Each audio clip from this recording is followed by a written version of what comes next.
वर्तमान समय सबुठारु बड़ खबर पड़ोशी देश पाकिस्तान रे भयंकर स्थिति 2 दिनिया लॉकडाउन घोषणा। ईरान इजराइल युद्धर प्रभाव एवं पाकिस्तान पई काल साजिछि। देश में देखा देइछि भयंकर आर्थिक संकट जहां पाकिस्तान को लॉकडाउन आड़कू ठेली देइछि। पाकिस्तान रे आर्थिक लॉकडाउन युद्ध जोगु पाकिस्तान रो अर्थव्यवस्था पूरा भुसुड़ीबा आशंका। पाकिस्तान रे पेट्रोल डीजेल पई हाहाकार। ऑनलाइन मोड रे चलिबो स्कूल और ऑफिस। सरकारी ऑफिस रे वर्क फ्रॉम होम। पश्चिम एशियार युद्ध निया एबे पाकिस्तान आड़कू जलिबाकू बसिछि। ईरान एवं पाश्चात्य देश मध्य लगी रही तिक्तता जोगु विश्वव्यापी तैल दर बढ़िबारे लागिछि। फल पाकिस्तान विदेशी मुद्रा भंडार खाली हेबाकू बसिलाणी। आवश्यक तैल आमदानी करने पाकिस्तान पाखरे एबे संबल नाही।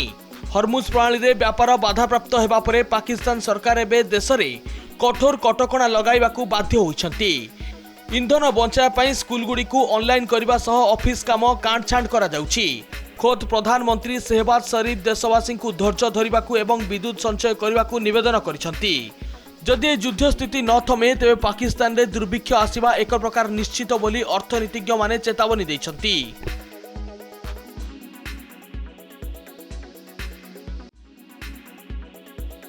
वर्तमान समय सबुठारु बड़ खबर पड़ोशी देश पाकिस्तान रे भयंकर स्थिति 2 दिनिया लॉकडाउन घोषणा। ईरान इजराइल युद्धर प्रभाव एवं पाकिस्तान पई काल साजिछि। देश में देखा देइछि भयंकर आर्थिक संकट जहां पाकिस्तान को लॉकडाउन आड़कू ठेली देइछि। पाकिस्तान रे आर्थिक लॉकडाउन युद्ध जोगु पाकिस्तान रो अर्थव्यवस्था पूरा भुसुड़ीबा आशंका। पाकिस्तान रे पेट्रोल डीजेल पई हाहाकार। ऑनलाइन मोड रे चलिबो स्कूल और ऑफिस। सरकारी ऑफिस रे वर्क फ्रॉम होम। पश्चिम एशियार युद्ध निया एबे पाकिस्तान आड़कू जलिबाकू बसिछि। ईरान एवं पाश्चात्य देश मध्य लगी रही तिक्तता जोगु विश्वव्यापी तैल दर बढ़िबारे लागिछि। फल पाकिस्तान विदेशी मुद्रा भंडार खाली हेबाकू बसिलाणी। आवश्यक तैल आमदानी करने पाकिस्तान पाखरे एबे संबल नाही।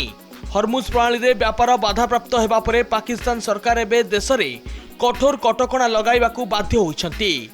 इंधन बंचाई स्कूल गुड़ी को ऑनलाइन करने सह ऑफिस काम काटछांट करा जाउछि। खोद प्रधानमंत्री शहबाज शरीफ देशवासी को धैर्य धरने एवं विद्युत संचय करने को निवेदन करिसेंति। जदि युद्ध स्थिति न थमे तेबे पाकिस्तान रे दुर्भिक्ष आसिबा एक प्रकार निश्चित बोली अर्थनीतिज्ञ माने चेतावनी दैछन्ति।